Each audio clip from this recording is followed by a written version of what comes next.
येणे संग्रामाचे नि अवसरे, एथ कृपाळुपण नुपकरे.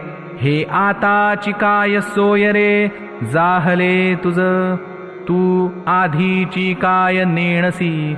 की हे गोत्र नोळखसी, वायाची काय करिसी अतिशो आता.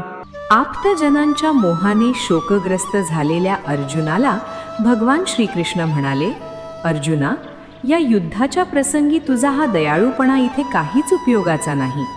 अरे, हे कौरव आत्ताच तुझ्या आवडीचे बांधव झाले आहेत काय? हे अर्जुना, तू युद्धाला उभा राहण्यापूर्वी हे तुझे आप्तस्वकीय गोत्रज आहेत, तुझे बांधव आहेत, हे तुला माहीत नव्हते काय? अर्जुना, ही सर्व तुला आधीच माहीत असताना आता उगीचच ही दयाळूपणाची अतिशयोक्ती का करतो आहेस? जय जय रामकृष्ण हरी.